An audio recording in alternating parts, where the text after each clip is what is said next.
मणि प्रभाना उद्योतकं दलितपापपितो विताना सम्यक् प्रणम्य युगादा बलं बलं भवजले पततां जनानां यशस्तुतः सकलवामय तत्त्वबोधा बुद्धिपटुभिः सुरलोकनाथे स्तोत्रे जगत्रितरुदारे तुसे किलापपितं प्रथमं जिनेन्द्रम्। भक्त शिरोमणि आचार्य मानतो मुनि महाराज अनंत काल के आत्मा को संसार में भटकने वाले उसके पाप के क्षय के लिए इस भक्तांबर स्तोत्र की रचना किया गया है। पुण्य और पाप दो शब्दों को पहले समझेंगे। जो आत्मा को पवित्र करता है उसको पुण्य कहते हैं और जो अच्छे कार्य करने नहीं देता उसको पाप कहते हैं। तो इसलिए ये भक्तांबर स्तोत्र की रचना का उद्देश्य पाप क्षय के लिए किया गया है और हमारा अनंत काल का इतिहास पापमय रहा है और इसलिए एक ही उसका कारण है कि कल्याण मध्य स्तोत्र का मैं बताकर आया हूं कि भगवान मैं अभी तक दुख का पात्र क्यों बना। तो कुमन चंद्र आचार्य कहते हैं आपका भगवान आपका नाम सुना था, आपका मैंने दर्शन भी किया था, आपकी पूजा भी मैंने किया था, लेकिन मेरे हृदय में भक्ति के साथ मैंने कभी भी मुझको विराजमान नहीं किया और आपके प्रति मेरी भक्ति नहीं होने के कारण मैं क्या बन गया? दुख का पात्र बना। मैंने धर्म के नाम पर क्रिया भी किया, कई भावों में पूजा भी किया, लेकिन अब मुझे थोड़ा ज्ञान होने के बाद अब मुझे पता चला कि इस अनंतकालीन मेरी यात्रा का, क्योंकि अनंत काल में कभी कभी आप कई भाव में विद्रा भवन मिले होंगे हमें, तो भी हमारा कल्याण क्यों नहीं हुआ। तो उसका उत्तर मुझे थोड़ा सा ज्ञान होने के बाद मुझे पता चला कि अस्मात् क्रिया प्रतिफलन्ति न भाव शून्या। मैंने धर्म के नाम पर क्रिया किया लेकिन भाव शून्य क्रिया किया, भावों के साथ कभी क्रिया नहीं किया। अब मुझे पता चला अरे मैं आपकी भक्ति भगवान इसलिए कर रहा हूँ, मेरा कुछ सांसारिक जड़ वस्तु इंद्रिय सुख और परिग्रह के लिए मैं आपके पास नहीं आया हूं। अगर धन के द्वारा कल्याण होता अगर परिग्रह के द्वारा कल्याण होता या इंद्रिय सुख से कल्याण होता तो तीर्थंकरों को घर छोड़ने की जरूरत नहीं पड़ती। 96,000 रानियां थी, षटखंड अधिपति थे, तो भी उनको क्या करना पड़ा? संयम को प्राप्त करना ही पड़ा। इसलिए भगवान, मैं आपकी भक्ति आचार्य मानतुम कहते कि वह आपकी भक्ति करने का मेरा लक्ष्य है। वंदे तद्गुण लब्धे, आपकी गुणों की प्राप्ति, मैं गुणों की वंदना करता हूँ और मेरे दोष निकल जाए और मैं आप जैसे बनूं। जैन दर्शन में भक्त को कभी भक्त रहने को नहीं कहा है, भगवान बनने को नहीं कहा। अन्य दर्शन में मेरी शरण में आओ, लेकिन जैन धर्म के भगवान कभी भी मेरी शरण में आओ नहीं कह सकते, क्योंकि किसी के शरण में रहना ही पराधीन रहना। और इसीलिए हमारा सौभाग्य है कि हमें ऐसे भगवान मिले हैं कि वो कहते हैं कि मेरे में जो शक्ति है, वो इस शक्ति को प्राप्त पुरुषार्थ करती है, मैं इस पद को प्राप्त किया, आप भी इसको प्राप्त कर सकते। और छोटा सा उदाहरण बताया, दूध में घी का विश्वास अगर आपको है तो आपके देह में जो आत्मा है वो भी परमात्मा बन सकता है। देह में आत्मा यानी दूध में घी का विश्वास है, उसी तरह देह में परमात्मा का विश्वास आपको होना चाहिए। और इसी दृष्टि से इस भक्तांबर को अपने को सुनना है, सिर्फ टाइम पास नहीं करना है। मैंने कहा था पहले दिन, आपके 8-10 दिन अनंत काल की इस यात्रा में कई भाव कम करने की गारंटी मैं आपको देता हूँ। और इसीलिए कल हमें थोड़ा सा गड़बड़ था, लेकिन आपकी सद्भावना से अच्छा हो गया। तो कल मंगलाचरण और 2-3 शब्द याद रखने के। भक्ति का लक्ष्य आत्मशक्ति केंद्रित करना है, भक्ति का लक्ष्य निष्कषायी बनना है, भक्ति का लक्ष्य प्रतिभा संपन्न बनना है, और भक्ति का लक्ष्य उन जैसे बनाना है। ये हमारा लक्ष्य रहेगा। इसके अलावा इसीलिए कब होगा? निष्काम भक्ति करेंगे तब होगा। जैन दर्शन धार्मिक क्रिया सकाम के साथ मान्यता नहीं देता। जैन दर्शन में पूजा हो, स्वाध्याय हो, जाप हो, बड़े बड़े विधान हो, कोई भी धार्मिक अनुष्ठान हो, उसका लक्ष्य एक ही रहेगा, वंदे तद्गुण लब्धे। और नियम है, जो ऐसे गुणों को आदर्श रखता है वो नियम से गुणवान बन ही जाता है। तो इसलिए कल मंगलाचरण में ज्ञान कल्याण के पश्चात नम्रीभूत हुए वे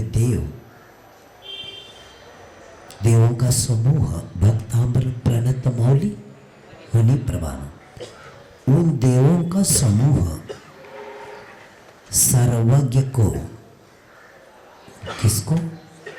सर्वज्ञ को और विस्तृत मोहनी कर्म के पाप तिमिर का विनाशक ऐसे वीतरागता को क्योंकि समोशर में पहुंचे हैं तो वे सर्वज्ञ है, इसलिए तो देव लोग क्या कर रहे, नतमस्तक हुए। और जिन्होंने पाप रूपी तिमिर का विनाश कर किया है, इसलिए तो वितरागता को प्राप्त हुए।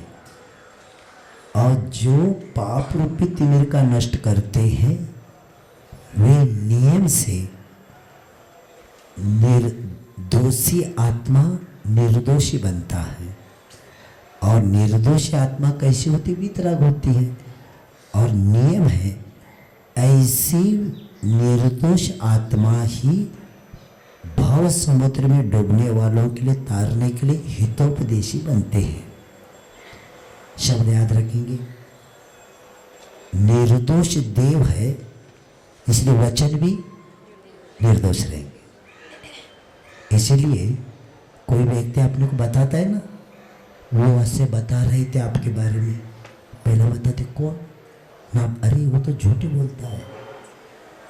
वक्ता प्रामाणिक हो तो वचन प्रामाणिक होता है। जब सर्वज्ञ और वीतराग है इसका मतलब है वचन भी वीतराग के साथ, क्योंकि अन्यथा वीतराग अन्यथा बोल ही नहीं सकते। तो ऐसे हितोपदेशी को सूचित करता है।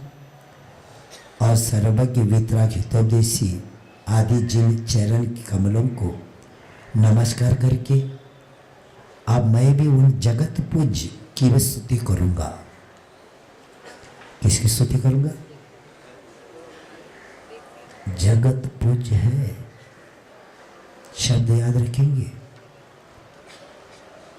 जिनकी मैं स्तुति कर रहा हूं वो सिर्फ उसको मध्य लोक में नहीं, ऊर्ध्वलोक और अधोलोक में क्या करते हैं, तीन लोक के द्वारा पूजनीय है, इसलिए जगत पूज्य है। क्या बताऊं, मुझे 1, 4 या 8 लाइन में मुझे एक एक क्लास मेरा होता है, लेकिन समय के अभाव में मुझे 4-4, 5-5 लेना पड़ रहा है। कैसे करेंगे? क्योंकि इतना विषय है। इसलिए देखो हमारे भगवान के ऊपर छत्र लगाते, एक लगाते क्या, 3 क्यों लगाए? अच्छा ज़्यादा धूप लगती है? हाँ, तो हमारे भगवान जगत पूज को तो 3 लोक में उनकी वंदना पूजा अर्चा होती है। तो ऐसे जगत पूज की मैं स्तुति करूंगा, जो पहले सर्व शास्त्रों के मर्मज्ञ, इसके पहले जितने भी सर्वशास्त्र मर्मज्ञ बुद्धिमान और स्तुति करने वालों में चतुर इंद्रों के द्वारा उत्तम मधुर स्तोत्रों से वो वंदित हुए थे, उनके द्वारा वंदित हुए थे। इसलिए मैं आपकी क्या कर रहा हूँ, स्तुति कर रहा हूँ। मैं सामान्य व्यक्ति की स्तुति नहीं कर रहा हूँ। और हे पूज्यपाद, कल का विषय थोड़ा सा नए लोगों को मालूम हो जाए, थोड़ी भूमिका बना के मैं आगे चल रहा हूँ। हे पूज्यपाद, इंद्र जैसी बुद्धि के बिना आपकी स्तुति करने का मैं उत्कंठित होना मेरा एक बाल हट है। क्योंकि पानी में पड़े हुए उस चंद्रमा के प्रतिबिंब पर बालक ही क्या करता है, झपटता है। न कोई बुद्धि संपन्न मनुष्य। और चौथे छंद में बताकर आए थे पद में कि हे गुण सागर, आपके चंद्रमा सम रुचिकर गुणों को कहने के लिए कौन समर्थ है? भले ही वह देवताओं के गुरु बृहस्पति सा बुद्धिमान भी क्यों न हो। तो उसके लिए उदाहरण बताते कि क्रुद्ध मगरमच्छों से परिपूर्ण ऐसे प्रलय के समुद्र को भुजाओं के द्वारा कौन पार कर सकता है। और अंत में कल बता कर आए थे कि असंभव कार्य को प्रारंभ करना विवेकहीनता है। असंभव कार्य को करना विवेकहीनता है। तथापि मैं आपकी स्तुति करने का साहस कर रहा हूं भगवान कि हे मनीष, अपनी शक्ति की जांच पड़ताल किए बिना क्या हिरणी अपने बच्चे को बचाने के लिए स्नेह के आवेश में सिंह से नहीं भिड़ती है क्या? मैं भी अपनी भावना को थामने में समर्थ नहीं हूं। जैसे हिरणी को बचाने के लिए सिंह के पंजे में फंसे हुए उस हिरणी को बच्चे को बचाने के लिए हिरणी को पता है कि मैं मुकाबला करूंगी तो भी मेरे क्या होता है, इसका विचार किया ही नहीं। सिर्फ स्नेह और प्रीति के कारण क्या करती हो कि अपने बच्चे को बचाने के लिए स्नेह के आवेश में सिंह से नहीं भिड़ जाती क्या? वैसे मैं भी अपनी भावना को थामने में समर्थ, आपके प्रति जो भावना हमारी हो गई उसको मैं थामने में समर्थ नहीं हूं। क्या करूं? आपकी भक्ति का तो प्रबल वेग ही मुझे उचित और अनुचित की विवेक से शून्य कर रहा है। यानी आपकी भक्ति इतनी प्रबल मेरे मन में उठ गई कि आप उचित क्या और उचित क्या अनुचित क्या है इसका विवेक से मैं शून्य रहा हूँ। यानी मेरी व्यवस्था को सिर्फ आप ही जानते हैं, दूसरा कौन जान सकता है। तो ये बता के आचार्य मानतु ये मेरा जितना भी प्रयत्न है ये भक्ति का ही क्या है, चमत्कार है। ऐसे बता के आचार्य महाराज 5 नंबर तक कल का विषय हुआ था। अब स्तोत्र रचना का मूल कारण क्या है, यानी मैं भी भक्ति से अभिभूत करके मैं बादशाह हो रहा हूँ। यानी इस स्तोत्र रचना का मूल कारण क्या है, इसके लिए छठे इसमें पद में बताते हैं। अल्पश्रुतं श्रुतवतां परिहासधाम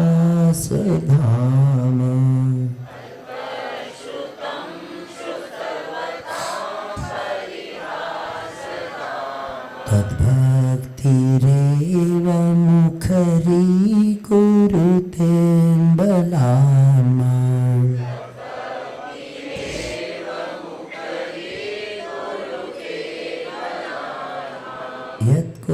किल किल मधो मधुरं विरोति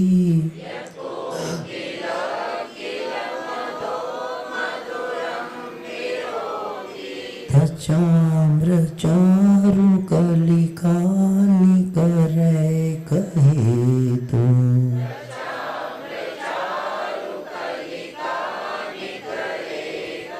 पढ़ेंगे हे भगवान, तद भक्ति एवं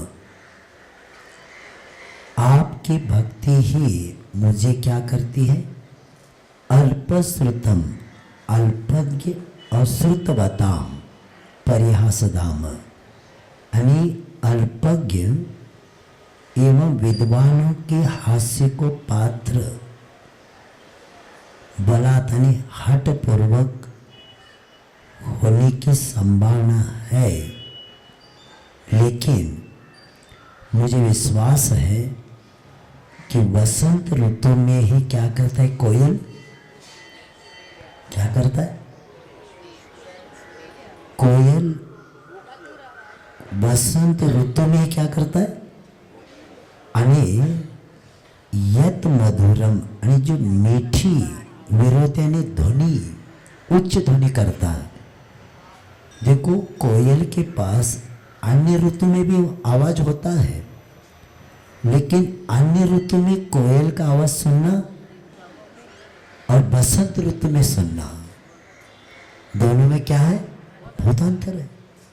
तो उसी तरह वह जैसे वह कोयल कब आवाज करता है? वसंत ऋतु में।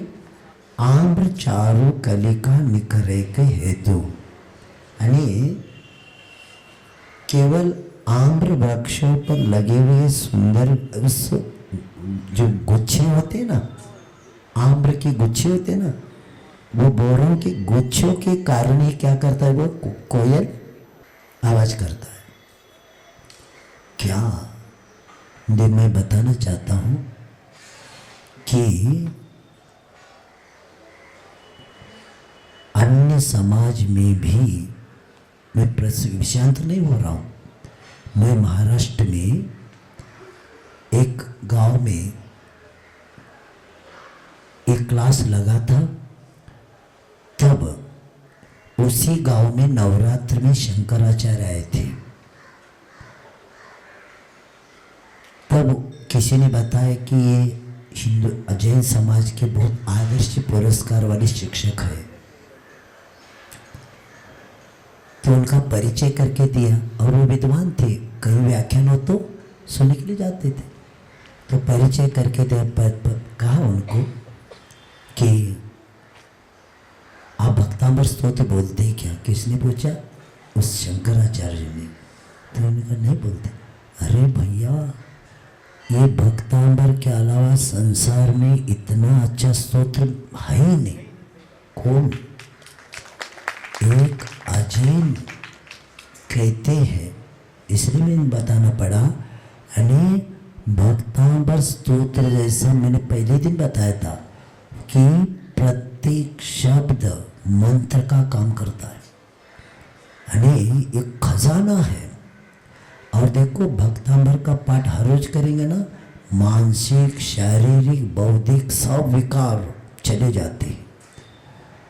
तो एक एक इसका शब्द इतना ऐसा है, क्या बताए। जब अन्य समाज वाले विद्वान इसको पढ़ के समझते, ऐसा स्तोत्र संसार में दूसरा है ही नहीं। तो इसीलिए आप लोगों को जैनों में प्रमाद भरा हुआ है, और जैनों का दर्शन का अध्ययन करके बाहर क्या क्या हो रहा है विज्ञान ने भी सिद्ध किया है। 27/11/1997 में स्विट्जरलैंड में जिनेवा में सर्वधर्म सम्मेलन भरा था। विश्व के सब मंत्र आए थे उसमें, लेकिन नमोकार मंत्र को विश्व शांति मंत्र की मान्यता मिल गई। क्यों मिल गई? तो उन्होंने ये बताया, अन्य मंत्रों में किसी व्यक्ति की वंदना किया है, लेकिन नमोकार मंत्र में गुणों को ही वंदना किया है। थोड़ा व्यक्तियों में परिवर्तन कर सकता है, लेकिन ये प्रकृति को भी परिवर्तन कर सकता। आचार्य मानतुंग स्तुति रचना का कारण प्रकट करते हुए आपने कर्तृत्वपन का निषेध पहला करते हैं। वे कहते हैं कि हे भगवान, मैं अल्पज्ञ हूँ, शास्त्रों का विषय जानकर नहीं हूँ, तथापि मैं स्तुति करने के लिए तो भी तैयार हो गया हूँ। और ये निश्चित है कि विद्वानों के हंसी का पात्र मैं बनूंगा। मुझे आपके गुणगान करने की शक्ति तो है ही नहीं, परंतु भक्ति अवश्य मेरे पास बलवती है, जो कि मुझे जबरन स्तुति करने के लिए वाचाल कर रहे। जैसे हमारा गड़बड़ भी हो रहा है, लेकिन मैं भी वाचाल हो रहा हूँ। करूं? मेरी स्थिति सिर्फ आप ही जानते हैं भगवान। जैसे कि कोयल में यदि स्वतः बोलने की शक्ति होती है, लेकिन वो वसंत ऋतु के अतिरिक्त अन्य ऋतु बोलती हुई सुनाई देती है, परंतु वह तो तभी मीठी वाणी बोलती है जबकि वसंत ऋतु के आम्र वृक्षों की मंजरी को ललहाते देखती है। अर्थात आमों के बोरे ही उनके बोलने की प्रेरणा का केंद्र है। तो उसी भांति आचार्य कहते हैं कि आपकी गुण मंजरी ही एकमात्र, कोयल के लिए कौन सा? आम्र मंजरी, मीठा बोलने के लिए, और मुझे आपकी गुण मंजरी, ये गुण मंजरी है एकमात्र मुझे अल्पज्ञ की स्तुति करने का प्रेरणा का केंद्र बना है।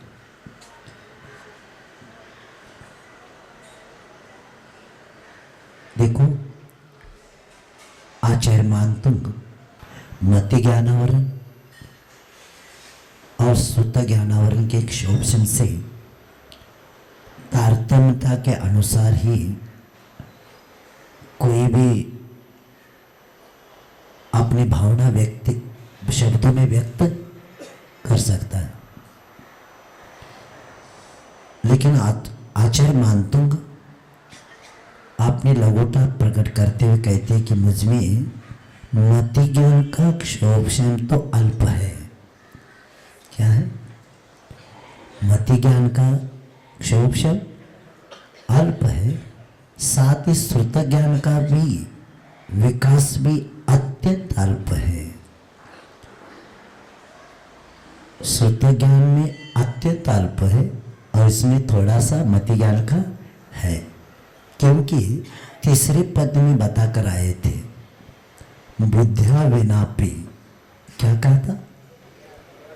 बुद्ध्या विनापि, जहां उनकी मति ज्ञान संबंधी अल्पज्ञता की ओर संकेत करता है, यानी बुद्धि के बिना। ये किसका विषय है? मति ज्ञान का है। और इस पद में यह आया कि अल्पश्रुतम, वह बुद्ध्या विनापि, और यहाँ क्या है? अल्पश्रुतम। और इस पद में श्रुत ज्ञान की अल्पज्ञता को भी सूचित करता है। बुद्ध्या विनापि में मति ज्ञान का और अल्पश्रुतम में श्रुत ज्ञान की अल्पज्ञता। और पुनः क्या कहते? श्रुतवताम परिहास धाम, इसे सूचित करता है कि कहाँ तो श्रुतधर महर्षि बड़े बड़े और कहाँ मैं। तात्पर्य ये है कि उनकी तुलना में मैं तो सर्वथा एकदम सामान्य व्यक्ति हूँ, और हो सकता है कि मेरी अल्पज्ञता के ऐसे विद्वानों के द्वारा क्या होगा? उपहास का विषय बन जाएगा। यानी इतना सब होते हुए भी उनकी भक्ति में इतनी शक्ति है कि वह जबरन से अभिव्यक्ति के द्वार खुल रही है। और स्तोत्रकार ने जबरन वाचाल बना रही है, यानी बोलने के लिए क्या करती? विवश करती है वो। तो उसके लिए उदाहरण दृष्टांत कितना सुंदर दिया कि मेरे काव्य में जो भी प्रसाद और माधुर्य, मैं जो काव्य लिख रहा हूँ उसमें जो भी प्रसाद या माधुर्य गुण परिलक्षित हो रहा है, ये सब जिनेश्वर देव के भक्ति का ही प्रभाव है। ये मेरा कुछ नहीं, शब्द में मेरे है, लेकिन आधार किनका है? वीतरागता का है। तो इसीलिए उसी तरह वसंत ऋतु में कोयल जब कूकती है, क्योंकि उसके सामने आम्र वृक्षों के रसदार क्या मंजरे के गुच्छे दिखते हैं, और स्वाभाविक है जब अपने सामने कोई अत्यंत प्रिय वस्तु हो तो स्वर में अपने आप मधुरता आ जाती। उसी प्रकार आपकी भक्ति के विचार मात्र से ही, आपकी भक्ति की शक्ति में विचार से क्या हो गया, मेरी वाणी में भी इतनी मधुरता आ गई। ऐसे बता के आचार्य महाराज ने पूरा श्रेय किसको दे दिया कि ये सब मूल कारण भक्ति है, मेरा इसमें कुछ है नहीं।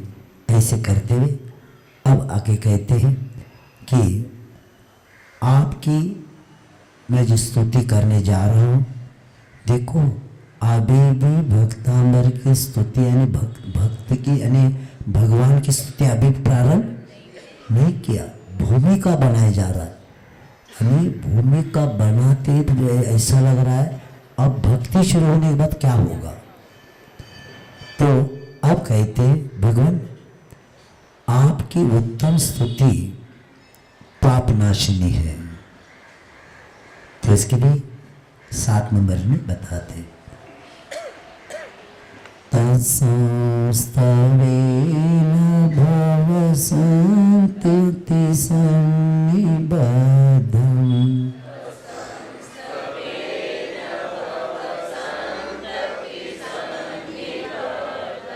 पापं क्षणाक्षयमुपेति शरीरभाजम्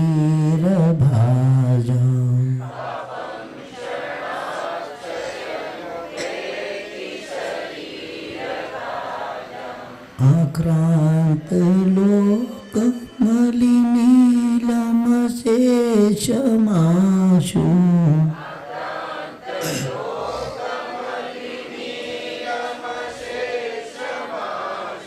सूर्याशु भिन्नमिव शार्वरमन्धकारम्।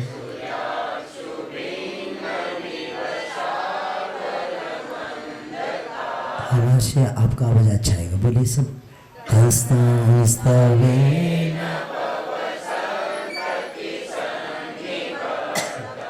हाँ, आचार्य कहते हैं कि आपकी स्तुति ही हमारे लिए क्या करती है। तो कहते हे प्रभु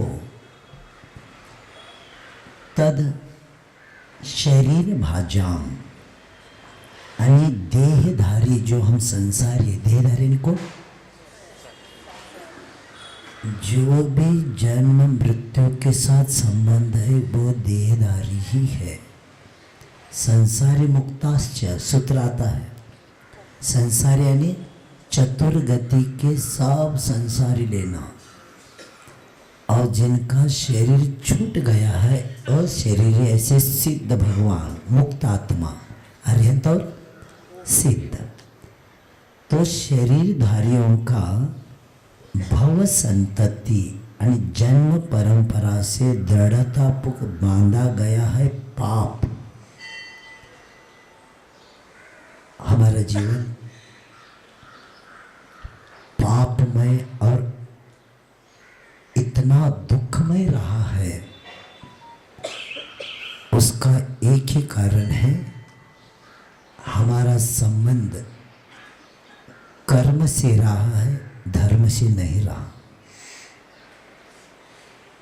जिस आत्मा का संबंध धर्म से रहता है उसका नियम से कर्मों की निर्जरा होती है, और जिस आत्मा का संबंध विषय कषाय से होता है वह कर्म से कर्म का बंध करता जाता है। और इसीलिए ये जन्म की परंपरा, और हमारा सौभाग्य है जन्म की परंपरा को तोड़ने वाले भगवान हमें मिले हैं। हमारे भगवान, हमारे जो भगवान बने ना, हमारे जो महान पुरुष बने ना, उनका मृत्यु नहीं हुआ। क्या हुआ है? निर्वाण हुआ है। क्या हुआ है? निर्वाण। मृत्यु और निर्वाण में क्या अंतर है? मृत्यु को प्राप्त होने वाला नियम से जन्म लेता है, और हमारे जितने परमात्मा बने हैं उनका क्या हुआ है? निर्वाण। निर्वाण ने क्या? उनका अंत्य संस्कार करना नहीं पड़ा। उनका शरीर कैसा हो गया? कपूर जैसा उड़ गया, सिर्फ नाखून और बाल बचे। इसको कहते हैं मुक्त आत्मा। इसीलिए हमारी क्या है? जन्म परंपरा से दृढ़ता पूर्वक बांधा गया है पाप, और आपकी उत्तम स्तुति के द्वारा क्या हो जाए? क्षण भर में क्या हो जाएगी?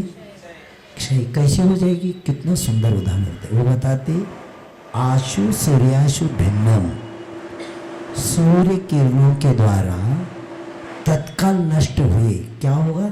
आक्रांत लोग यानी जगत व्यापी तथा अलिनीलम, अलिनी भ्रमर, अलिनीलनी भ्रमर समकाले, ऐसे रात्रिकालीन अंधकार के समान पूर्णता क्या होता है?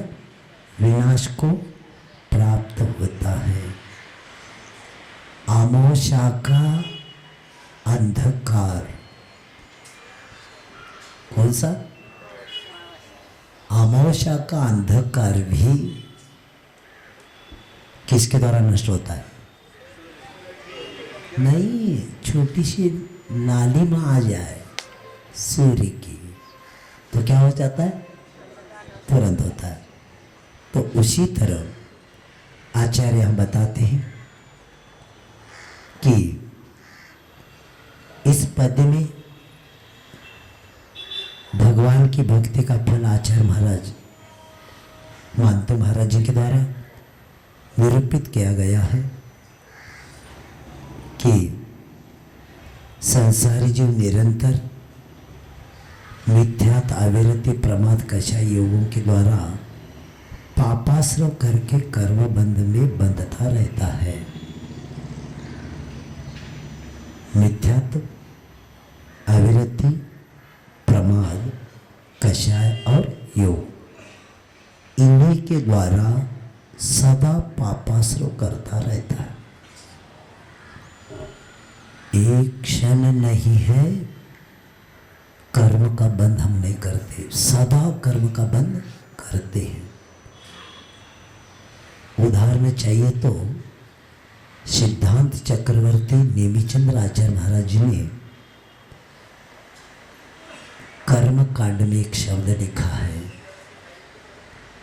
तत्ताय सपिंड ओ जलम। हम कर्म का बंध कैसे करते मालूम है?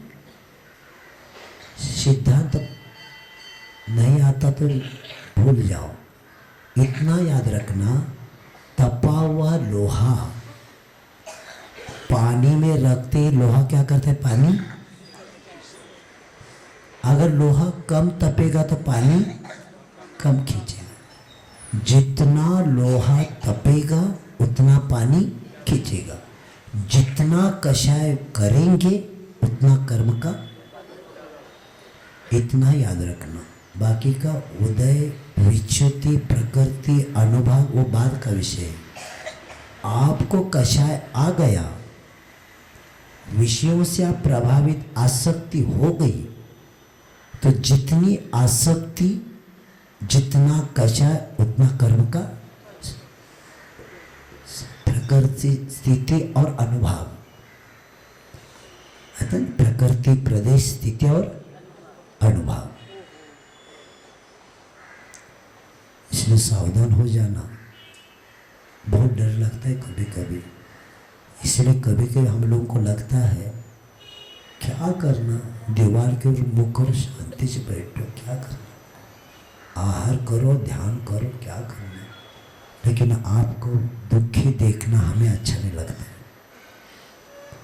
जैन कुल में जन्म लेने के बाद भी आप थोड़ा सा इसको नहीं समझेंगे तो क्या होगा? इसीलिए हमें ये सब प्रवचन करना पड़ रहा है। अने सदा कर्म का बंध होता है। कौन कौन से? मिथ्यात, अविरति, प्रमाद, कषाय, योग। 5 मिथ्यात, प्रमाद, कषाय, योग बंध हेतव आता है तत्व सूत्र में। 5 के द्वारा बंद होता है। अब इसमें बताओ 5 में से आप कुछ से बचे क्या? अभी बचे? बच सकते हैं आप। मैं बताता हूँ, आपको घर नहीं छोड़ना है, घर में रहकर भी आप बच सकते हैं। मिथ्या तो छोड़ेंगे और अविरति, प्रतिमाधारी बनेंगे आप, तो आपके पहले 2 छूट जाएंगे। क्योंकि मिथ्यात्व भी छूट गया तो आप 4 का बंद होता रहेगा आपको। और मिथ्यात्वेन समम पापम न भूतो न भविष्यति। घर में रहकर पहला अविरत सम्यक दृष्टि तो बनो। क्या? कौन सा गुणस्थान? चौथा गुणस्थान। चौथा गुणस्थान कब बनता है आपका? सम्यक दृष्टि बनेंगे तब। तो किसका त्याग करना पड़ेगा? मिथ्यात्व त्याग करना पड़ेगा। मिथ्यात्व का त्याग हो गया तो आप 1 से बच गए। सबसे महान 5 पापों से बड़ा पाप मिथ्यात्व।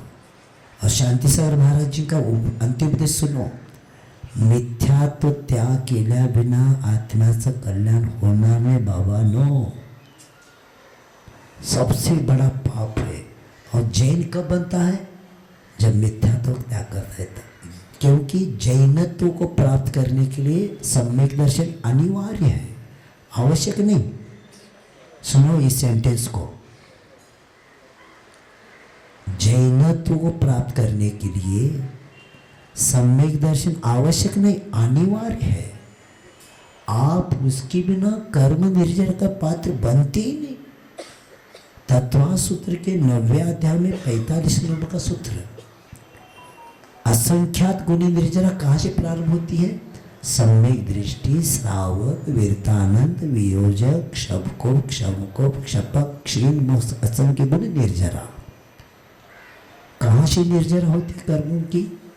सम्यक दृष्टि। और सम्यक दृष्टि कौन सी गुणस्थान से प्रारंभ होता है? चौथे से होता है। मिथ्यात्व के साथ। और जैनत्व का सम्यक दर्शन कब होता है? वीतराग पर विश्वास हो तो होता है। वीतराग पर विश्वास होना ही जैनत्व को प्राप्त करना। जो दल बदल वाला होता है इधर भी, और उसका तीसरा गुणस्थान कौन सा? मिश्र गुणस्थान। मिश्रा ने क्या? वीतराग को भी पूजना और रागी को भी पूजना। गुड़ और दही। गुड़ और क्या? गुड़ क्या है? मीठा है। और दही खट्टा है। तो अलग अलग खाते समय पूछा ये क्या है? वो तो खट्टा है, ये मीठा है, तो दोनों मिला के दे दिया। खा, कैसा लगा आपको?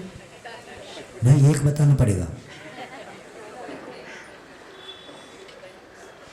नहीं बता, जब एक बता, पहला बताएगा मीठा, बाद में खट्टा बताया। अब बताओ, दोनों मिला के दे दिया, एक शब्द में उत्तर चाहिए हमें। हाँ, नहीं चलेगा। यही मिश्र गुणस्थान है। इसको कौन सा बोलते हैं? मिश्र गुणस्थान। यानी वीतराग को भी पूजना और सरागी को पूजना। और ये दोनों गुड़ और दही मिलाना विष बनता है।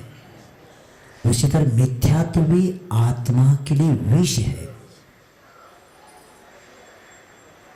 इसीलिए पाप और मिथ्यात्व ही पाप है। मैंने पहले दिन में बताया था, पंथ, रूढ़ी और परंपरा। हम पढ़े लिखे लोग हैं, हम परीक्षा किए बिना नहीं करेंगे। इसलिए नहीं करेंगे, उदाहरण भी बताया था, 10 रुपए का नारियल 11 बार बजाते हैं। जिसका मूल्य है उसको बजा रहे, और जो अमूल्य धर्म है उसको नहीं बजा रहे। तो इसीलिए आप घर में रहते हुए भी मिथ्यात्व का त्याग करेंगे तो जो कर्म का बंद हो रहा है वो रुक जाएगा। और शांति सागर महाराज जी, मैं दक्षिण से आया, मैं जन्म हुआ है और मैंने सुना है, लोग बताते थे कि मिथ्यात्व का शुद्धि बोलते समय मन शुद्धि, वचन शुद्धि, काया शुद्धि, आहार जल शुद्ध है। मिथ्यात्व त्याग है, सम्यक दर्शन को प्राप्त किया, आहार ग्रहण कीजिए महाराज। ये शुद्धि बोला जाता था दक्षिण में, और कई महाराज अभी बुला के लेते। अरे मिथ्यात्व क्यों कहते थे? मिथ्यात्व के साथ धार्मिक क्रिया, दान करो, तीर्थ यात्रा करो, शील का पालन करो, जप ध्यान कितना भी करो, निष्फल।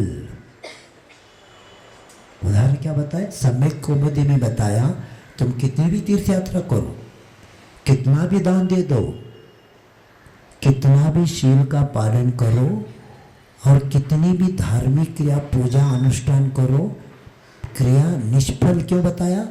क्योंकि निर्जरा के पात्र नहीं तुम। आपके पास बीज अच्छा है, लेकिन आपने पत्थर के ऊपर रखा, पत्थर के ऊपर रखा हुआ बीज अंकुरित। मिथ्यात्व के साथ क्रिया करने के बाद उसका फल मिलता है नहीं। क्या बताए? मैं अभी योगी नगर में प्रवचन करके आया, श्राविका रो रही थी, छड़ाला लिया तो दोढ़ा, रो रही थी, महाराज हमने क्या किया, हमें क्या बता रहे, कोई महाराज बता करके कोई क्या बता रहे। आंखों में आंसू आया कि इतना अच्छा ज्ञान होते हुए हमें क्यों नहीं प्राप्त हुआ। मुंबई वालों को आपको लूटा है अभी तक, और आपने परीक्षा भी नहीं किया। बिना परीक्षा करते, देखो आचार्य विद्यासागर सिंह को मैं नाम सुना था, पढ़ा था, लेकिन मैंने भी परीक्षा किए बिना स्वीकारा नहीं उनको, क्योंकि आत्मकल्याण करना था। तो 1987 में थोरजी में पहुंच गया, क्योंकि मैं सब जगह घूम के आया, कल्याण का स्थान मुझे दिखा नहीं। तो क्षमा से लेकर आकिंचन तक 9 दिन मैंने परीक्षा किया। मैं पीछे कमंडलों को पैर नहीं पड़ता, ये हमारी समाज की मान्यता आ गई है। क्या करना है? अपने पीछे कमंडलों को पैर पड़ो, लेकिन मुझे कल्याण करके लेना है तो मैं उनको क्षमा से लेकर आकर्षित, तो पहला 9 दिन देखा, तब मुझे लगा अब कल्याण का स्थान यही है मेरा। तो ब्रह्मचर्य के दिन, उत्तम ब्रह्मचर्य के दिन आचार्य सिंह को कहा, आचार्य सिंह मुझे कल्याण करके लेना है, मुझे व्रत चाहिए। क्या मुझे दोष लग गया क्या? अगर मैं दूसरी जगह दीक्षा लेता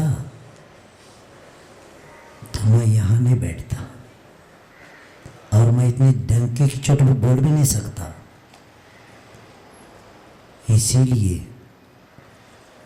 ये पहला मान्यता निकालो, पिंचे कमंडलो देकर पैर पड़ना, क्योंकि जैन दर्शन में व्यक्ति की वंदना नहीं होती, गुणों की वंदना होती है।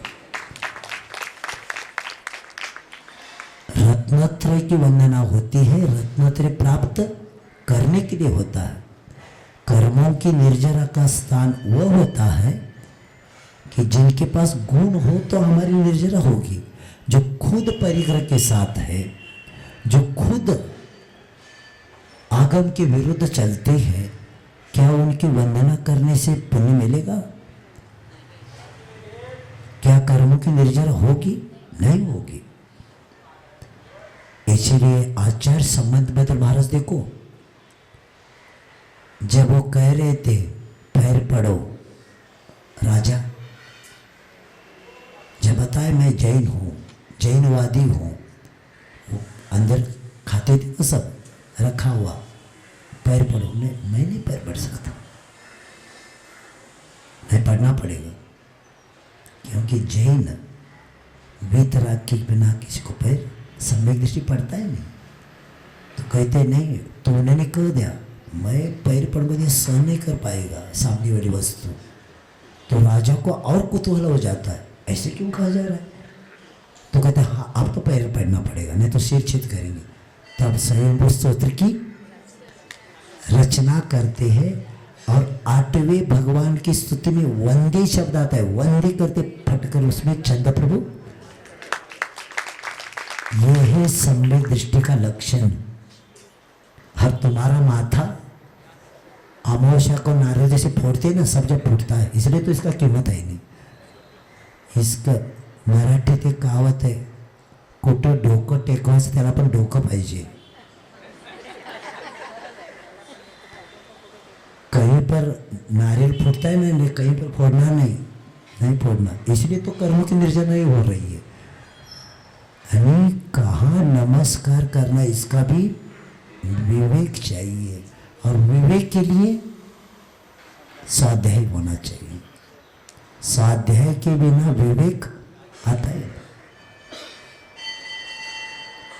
क्योंकि स्वाध्याय करने के बाद ही गुण दोष मालूम हो जाते हैं। और ये भी याद रखना, जहाँ पंथ का व्यामोह होता है वह दोष दिखते नहीं, ये भी सेंटेंस लिख के रखो।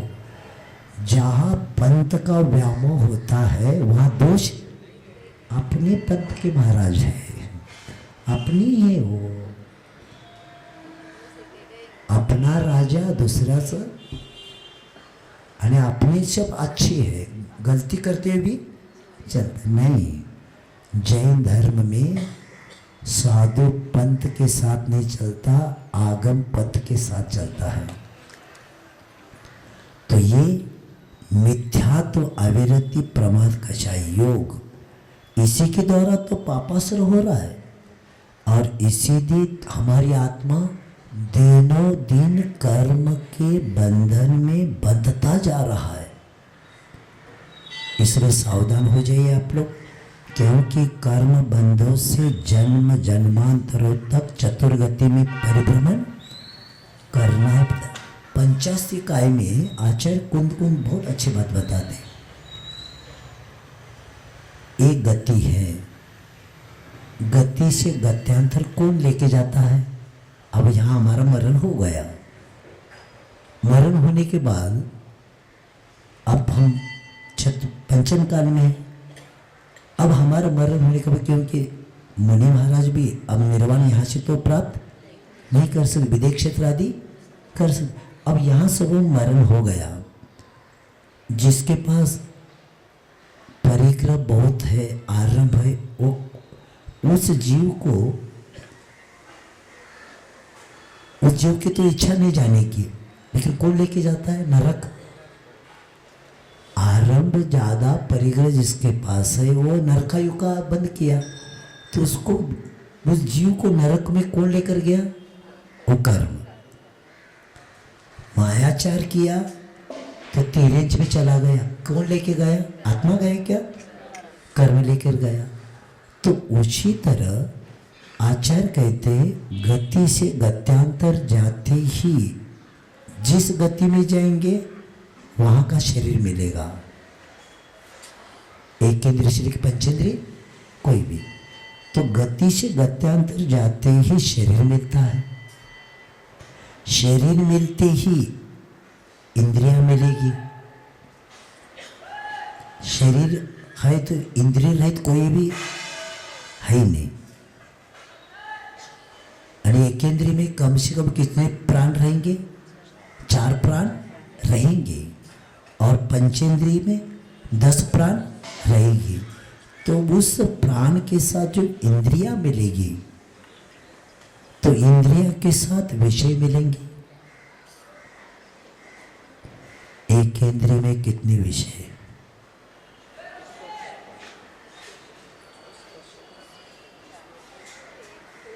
बताओ। स्पर्शन इंद्रिय, लेकिन विषय कितने? 8। ये तो समझना है अपने को। इंद्रिय एक है लेकिन विषय 8 विषय। अब जितने विषय, तो हम कितने इंद्रिय वाले? 5 इंद्रिय वालों को विषय कितने? ठीक। थोड़ा सा विद्वान लोग भी बैठे हैं। स्पर्शन इंद्रिय के 8, रसनेन्द्रिय के 5, घ्राणेन्द्रिय के, हाँ, चक्षुरेन्द्रिय के, कर्णेन्द्रिय के 7, तो कितने हो गए? 27। और एक 28। मैं कितनी मूलगुणधारी हूं? और आप? हमारे मूलगुण 28 है और आपके विषय। अब देखो, तो ये विषय के पीछे राग क्या होता है? विषय के पीछे क्या होता है? राग द्वेष होता है। राग द्वेष कर्म का, और कर्म का बंध से, और पुनः कर्म से कर्म। यही अनंत काल का हमारा इतिहास है। ऐसे आचार्य कुंद देव पंचास्तिकाय में बताते हैं। इसलिए सावधान हो जाएंगे। इतना कहते 5 इंद्रिय है महाराज, क्या बहुत अच्छे, विषय कितने? इसीलिए पूरा आत्मा को बांधा जा रहा है, और इसी के कारण इन चतुर्गति में परिभ्रमण करता है। और जहाँ उसे जन्म जरा मरण रोग शोक आदि नाना प्रकार की आदि व्याधियाँ उपाधियाँ त्रस्त होना पड़ता है। देखो, हम पंचेंद्रिय होकर भी मनुष्य गति में आकर, तिरंज गति क्या होता था? मनुष्य यानी पंचेंद्रिय होने के बाद भी मनुष्य गति में आकर उच्च कुल मिला है हमें, इसलिए यहाँ बैठे हैं। बाहर देखो भयानक स्थिति है। मैं जाता हूँ, देखता हूँ, किसी को समय नहीं, आगे पीछे। और आप क्या ट्रेन में, क्या कौन सा बोलते? Local train. मैं कभी गया नहीं, बच गया मैं। वो कहते महाराज लोकल में चलना नहीं पड़ता, खड़ा होना। यहाँ रुक ही नहीं, मुंबई में आने वाला रुक ही नहीं सकता, रुकना चाहता है तो भी। इसलिए हमने कहा बहुत बच गया भैया भाई। इसलिए आपसे भी बचना चाहता हूँ, क्योंकि आपको आदत है भागो। इसलिए ज़्यादा समय में ज़्यादा देर भी नहीं सकता यहाँ। इसलिए मैं आचार्य महाराज जी को अभी लिखने वाला हूँ कि अब यहाँ का प्रदूषण और यहाँ का ये अपने को, क्योंकि हम क्षेत्र पर रहने वाले, इसीलिए आचार्य विद्यासागर ने शिष्यों को नहीं भेजा था। लेकिन इस समय बहुत बड़ा सोच के मुझे भेजा है, क्योंकि चर्या नहीं पड़ेगी तो क्या होगा। लेकिन उनको विश्वास है कि मैं चर्या 2 किलोमीटर 2.5 किलोमीटर भी हो जंगल के प्राकृतिक में जाता हूँ, मुझे बनाया हुआ नहीं चलता। और जिस दिन मेरी चर्या पलेगी तब तक मैं रहूँगा। जिस दिन चर्या नहीं पलेगी, मैं अपना अहिंसा धर्म नहीं छोड़ सकता, क्योंकि तो भी मैं पुरुषार्थ करके जहाँ जंगल की व्यवस्था है वहाँ रहता हूँ, क्योंकि शौचालय में जाने वाला अहिंसा धर्म का पालन कर नहीं सकता। इसीलिए आपका थोड़ा सा पुण्य है, इसलिए गुरु महाराज ने भेजा है हमें। और मुझे विश्वास है जब तक यहाँ रहने को कहते तब तक हर कॉलोनी में जहाँ रहूँगा ना उसका रिजल्ट आप पूछते जाना क्या हुआ है, तो समझ में आ जाएगा। तो ऐसे उस त्रस्त होना पड़ता है। और कर्म से मुक्ति का सबसे सुगम सरल साधन कोई तो भगवान की भक्ति है। तो इसलिए जिनेश्वर देव के गुणों को स्मरण करने से शुभाश्रव शुभबंध होता है और उसका स्थिति अनुभाग भी बढ़ता जाता है। और अशुभ आश्रव बंध है, अशुभ जो है ना, तो उसका क्या होता है, स्थिति अनुभाग क्रमशः कम हो जाता है। और यहाँ तक कि भक्ति से संपूर्ण कर्म क्षय को भी प्राप्त कर सकता है। क्योंकि दर्शन पाठ हम बचपन से बोल रहे, पाठशाला से सिखाया, परिवार वालों ने सिखाया, जन्म जन्म कृतम पापम दर्शनेन विनश्यति। और वहाँ आता है ना, दर्शनेन जिनेन्द्राणाम साधुना वंदनेन न चिरम तिष्ठति पापम छिद्रास्ति। आणि छिद्र सहित हाथ में पानी जैसे डालते ही न चिरम, ज़्यादा समय तक आणि छोड़ते ही, उसी तरह निर्ग्रंथ गुरु दर्शनेन जिनेन्द्राणाम साधुना वंदनेन च। आणि जिनेन्द्र भगवान की वंदना, दर्शन और गुरु की वंदना करने से न चिरम तिष्ठते पापम, ज़्यादा समय तक जैसे पानी नहीं टिकता वैसे पाप भी, इसलिए तो महत्व है। समंतबद्ध महाराज जी ने नवदा भक्ति का उल्लेख करते हुए कहा कि रत्नत्रय से युक्त साधु को आहार नहीं, सिर्फ वंदना कर से उच्च गोत्र का बंद होता है। नवदा भक्ति में आता है ना, नवदा भक्ति एक एक भक्ति में कर्मों की निर्जरा बताया है, मालूम है कि नहीं? रत्न साक्षर पढ़ो। वयावृत्ति की शिक्षाव्रत में जो वयावृत्ति है ना, उसमें जब पूजन और दान का विषय है तब महाराज जी ने बताया 9 पुण्य स्थान, यानी पुण्य के 9 स्थान है नवदा भक्ति में। पड़गान करने से तब से आपके कर्मों की एक एक भक्ति में, यानी पड़गान करते समय, उच्चासन देते समय, पाद प्रक्षालन करते समय, पूजन करते समय, भक्त शुद्धि बोलते समय, और ये क्रिया जो नवदा भक्ति है इसके द्वारा भी पुण्य 9 पुण्य के स्थान है। ये कौन जानता है और किसने बताया और किसके पास जिज्ञासा है जानने की? इसीलिए तो भाव भाव में वो संस्कार चलते हैं। वो श्रीमती और वज्रजंग राजा ने कब आहार दिया था और कौन से भाव में दिया था, और हस्तिनापुर में कब कौन सा निमित्त, श्रेयांस राजा वही जीव श्रेयांस राजा ने दिया, और उसी वहाँ दिया हुआ आहार उसी परंपरा से इसी भाव में वो कहाँ गए, श्रेयांस राजा मोक्ष गए। कौन जानता है दान का महत्व? बस नंबर लगाओ, हम बनाते, बस तुम पैसे दे के जाओ और कपड़े पहन के आओ, आहार दे के चले जाओ, तुम खाओ हम बाप क्या। इसीलिए घर घर में जब यहाँ का जाता है ना, भाईंदर का जो फोटो जाता था ना वो मोबाइल में, वो पूछते थे ये कहाँ का है, मुंबई का पड़गाते समय कभी हमें फोटो यानी मोबाइल में कभी देखा ही नहीं। इतनी भीड़, इतने चौके लगे। वो कहते हमारे इतिहास में पहली बार मुंबई में चौके लगे हैं महाराज, और घर घर पड़गान हुआ है, तब परिवार जुड़े हैं धर्म से। नहीं तो क्या एक जगह आहार करवाओ, इसीलिए मुंबई में लोगों का अहित हुआ है। घर घर जाते थे तो कितने परिवार छूट जाते थे धर्म से। तो ये जन्म जन्म में किया हुआ पाप नष्ट होता। जिस प्रकार सूर्य किरण, उदाहरण क्या बताया,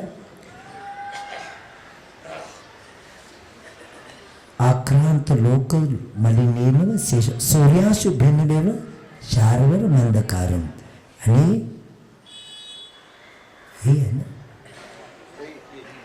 हाँ, तो जिस प्रकार सूर्य के किरण में रात्रि के जो काला अमावस्या का काला अंधकार है, वह भी सूर्य आने के बाद नहीं, सूर्य की लालिमा यानी अंधकार को पांव पड़ते ही विलीन हो जाती है।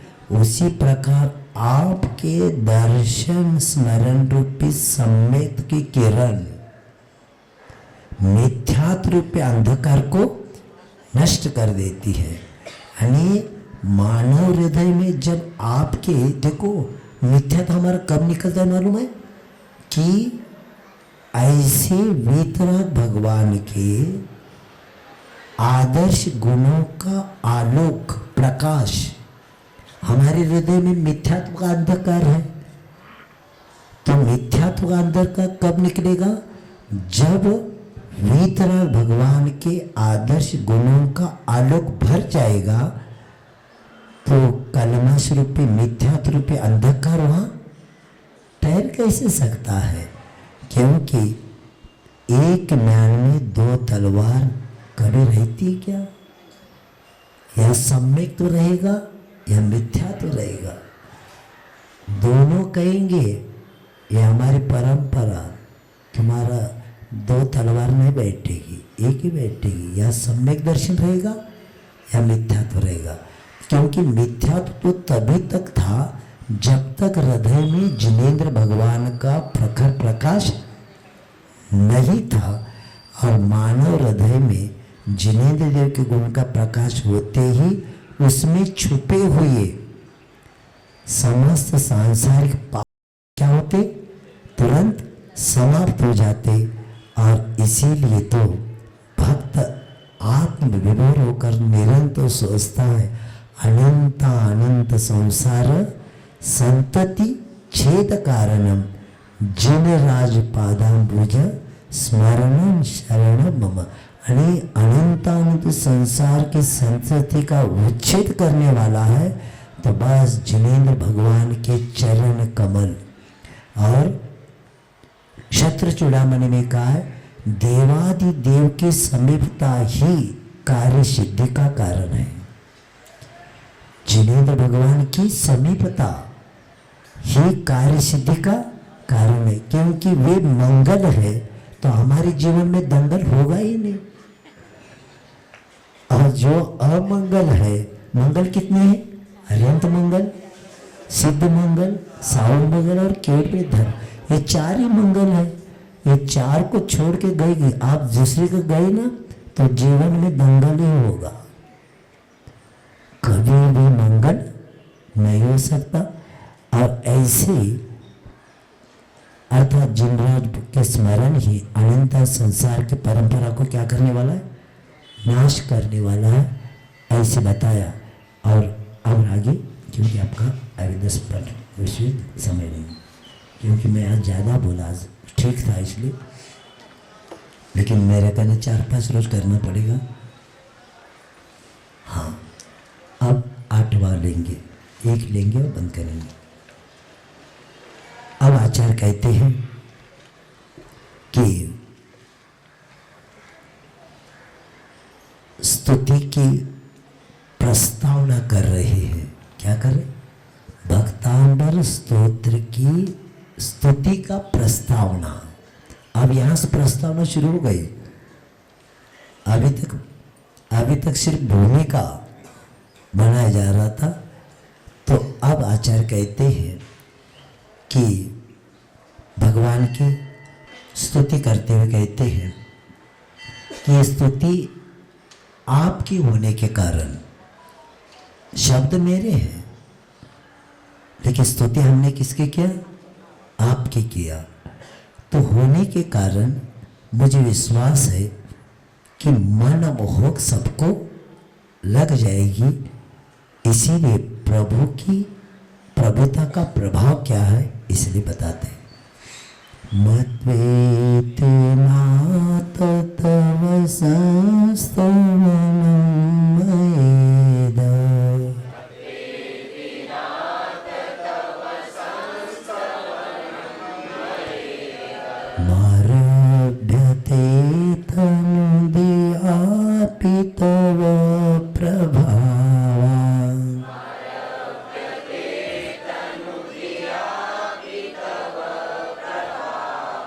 चेतो हरिषति सता मलिनी दलेषु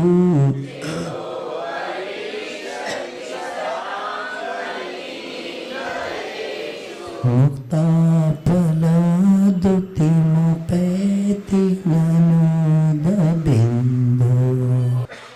प्रभावक प्रभु, हमारे भगवान कैसे प्रभावक है। तो आचार्य कहते हैं कि इति मत्वा, ऐसा जानकर, क्या अभी जितना बता कर आए हैं 7 पद में जो बता कर आए, ऐसा जानकर, क्या, क्योंकि आपके जिस तरह अमावस्या का अंधकार नष्ट होता है, वैसे आपके दर्शन करने के स्तुति के द्वारा भी हमारा क्या होता है, पाप रूपी अंधकार जन्म परंपरा नष्ट हो जाती। इति मत्वा, ऐसा जानकर, यानी आचार्य कहते हैं कि पाप को क्षय यानी जन्म की परंपरा को समाप्त करने वाली, पाप को नष्ट करने वाली आपकी स्तुति जानकर, इति महत्व ने ऐसा जानकर मैं क्या करता, हे नाथ, तनुध्यापि मया, यानी अल्प बुद्धि होकर भी मेरे द्वारा तब यानी आपकी इदम संस्तवन, ये स्तुति प्रारंभ की जाती है। 8वें पद में आचार्य कह रहे, मानतु मैं आप स्तुति प्रारंभ कर रहा हूं, अभी तक स्तुति नहीं किया मैंने, क्योंकि पहला भूमिका, जैसे मुझे पहला दिन प्रवचन सिर्फ भक्तांबर स्तोत्र क्या, इस पर मुझे 1.5 घंटा गया पहला दिन का। भक्त भक्ति भगवान क्या है, भक्तांबर स्तोत्र क्या है, इसमें कितना गया हमारा, 1.5 घंटा गया पहला दिन। अब वो बताने के लिए हमारा 1.5 घंटा गया, तो यहाँ मानतु आचार्य कहते हैं हमारे 7 पद इसमें चले गए। तो ऐसा जानकर, हे नाथ, अल्प बुद्धि होकर भी मेरे द्वारा ये स्तुति प्रारंभ की जाती, किसके कारण, मेरा प्रभाव नहीं, तव प्रभावात, ये मेरी बुद्धि के कारण नहीं हुआ, किसके कारण, तव प्रभावात, आपके प्रभाव से, सताम चेत, लेकिन क्या करेगा, ये स्तुति आपके प्रभाव से हो रही है, लेकिन सत्पुरुषों को मन को हार लेगी। स्तुति मैं कर रहा हूं, प्रभाव आपका है, और किसके चित्तों को हारेगा, सत्पुरुषों के, सामान्य नहीं, ज्ञानी ध्यानी। इसलिए सामान्य व्यक्ति कहेंगे तो वो संगीत बजेगा तो भी हारेगा मन उसका, अच्छा आवाज निकालेंगे तो भी हो जाएगा। कैसे, सत्पुरुषों के मन को हार लेगी, नन, इसमें संदेह नहीं है। उदाहरण क्या बताते, बहुत सुंदर, नलिनी दलेशु, यानी कमलिनी के पत्ते पर जब पानी की बूंद गिरती ना, वो क्या होती, मुक्ता फलधुति, मुक्ति की कांति को प्राप्त हो जाती है। यानी पानी की बूंद 2 बिंदु बिछ गई थी सुबह सुबह, तो कमलिनी पर पड़ा हुआ ओस बिंदु, और उस बिंदु को कुछ कीमत है क्या, ओस की बूंद गिरती, उसकी कुछ कीमत है ही नहीं, लेकिन ऐसी ओस बिंदु उस पत्ती के स्वभाव के प्रभाव से मोती के समान क्या होता है, आभा को बिखर कर दर्शकों के चित्त को क्या करता है, आह्लादित करता है। उसी प्रकार मुझ जैसे मंद बुद्धि के द्वारा किया हुआ ये स्तवन भी आपके प्रताप प्रभाव एवं प्रसाद से सज्जनों के चित्त को हर देगा।